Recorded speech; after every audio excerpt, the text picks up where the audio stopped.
Hi, I'm back, and I have John Michael Thornton again to be here today on my show, Honor the Magic Within.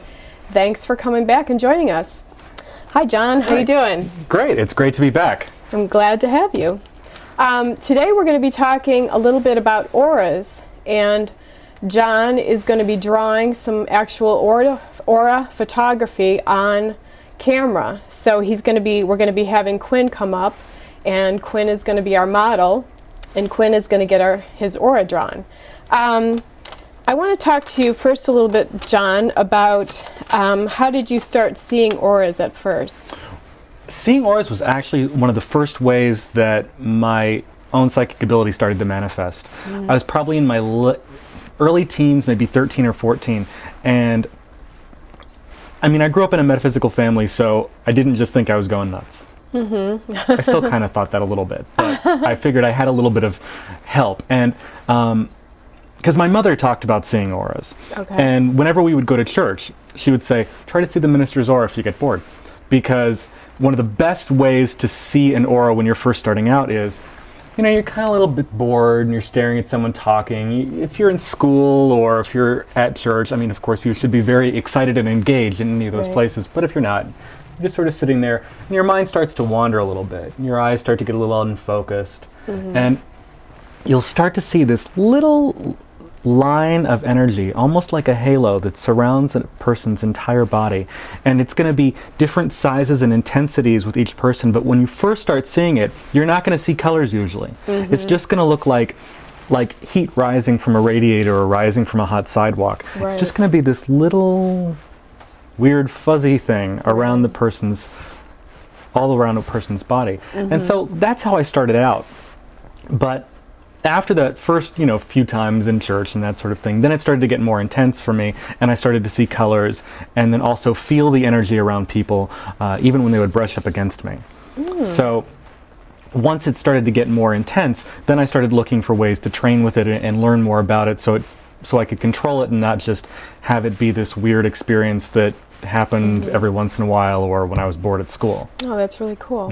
What colors do you usually see when you're seeing somebody's aura? Colors of the rainbow, or what? Well, during my walking around time, usually I only see that halo. I don't see colors during most of the time when I'm just walking around, and I'm pretty happy about that. I think it would be very distracting. Yeah. I did have some times when I would see some colors like that, but imagine you're driving down the road, you're 16 years old, and you're already crashing into everything.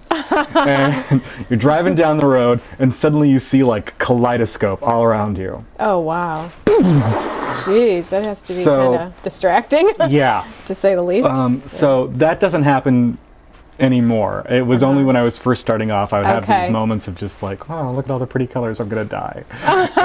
And so these days it's much more controlled. I only see that little bit of a halo. When I'm doing a reading is when I see the most intense colors. And the thing about that is I'll see the aura with either my eyes closed or open, and I can even sense the energy doing a phone reading. Because of course you're not actually seeing this stuff with your physical eyes. Okay. You're seeing a non-physical spectrum that you're going to be sensing with the sixth chakra is usually where you see it, known as the third eye. But it's that energy of seeing the truth that's out there, seeing the unseen. And so you don't actually have to be in the room, although when you're starting out it helps a lot. But at that moment, I see all kinds of colors, and I work normally with colored pencils or with paints or watercolors just to try to get an attempt at what I'm seeing. But even that's going to be a little bit off. Okay. What color does each aura that you see represent? Like, say, the different colors that you see, does it represent something different on a person's body? Well, there are traditional traditional ways that colors are represented, but because we're talking about the non-physical, you also have to assume that certain things that you see are just going to be metaphorical for you. So, in general, healing energy is represented with green. Also, that tends to be, since it's the color of the fourth chakra, it also tends to be representative of love and relationships. Okay. However, here in the Western world, green is money. Yeah. Yeah. Green is money, and green is nature. And so you have to take that into consideration.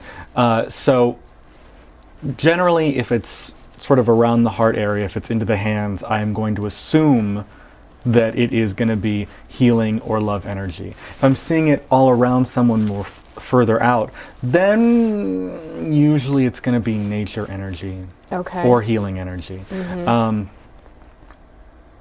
I don't see money around people very often. I kind of wish I did. Yeah. Just because it'd be fun. Maybe it's just the green energy. Maybe it is. You know, like maybe I'm just not green. seeing it as clearly as I should be. Yeah, yeah.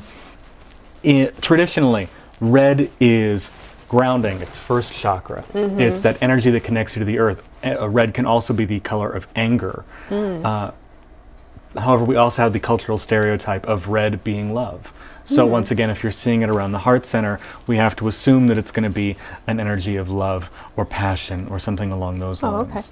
Okay. People come to you at your home and you do these drawings? Oh, okay. Yeah. So anybody can come, and I'd like to get your information out there before we begin with our model, getting his aura drawing. So it's John Michael Thornton, and give your phone number for people. John Michael Thornton. You can always contact me online at johnmichaelthornton.com. My phone number is 330-519-6558. Now, of course, you don't have to be in person to get an aura drawing. Normally, I work with colored pencils. We're going to be working with markers and highlighters today because I thought they might show up a little bit better on camera. I also do paintings.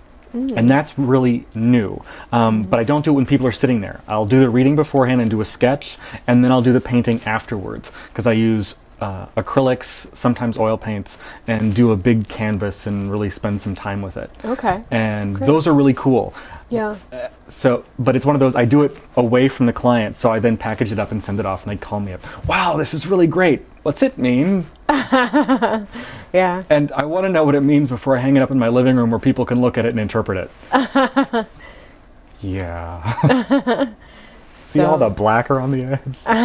Some negativity. You might want to work on that. Oh. But so if you see a lot of black around people, they have a lot of negative energy. Okay. Not very often. That you know, certain colors are pretty rare. Yeah. But it's a very interesting way to work with people. And anytime I do a reading, I always have a sketch pad in front of me because I never know what I'm going to see or what's going to come up. Yeah. And also gives me something to write on. And I started doing that because since I do see energy at any point in my readings, I got kind of tired of sounding stupid when I was trying to describe. So you got a lot of gold, like right about here, and it's coming out in this sort of fan-shaped motion, and I sounded like a total idiot and looked like a flake as I'm sitting here in my readings going, and the color is coming down. Didn't want to be that guy. So I figured colored pencils. I can sit with colored pencils. And I can just sort of tell people, like, okay, the color's coming off here, and it looks like this, and it's moving around like that. Yeah.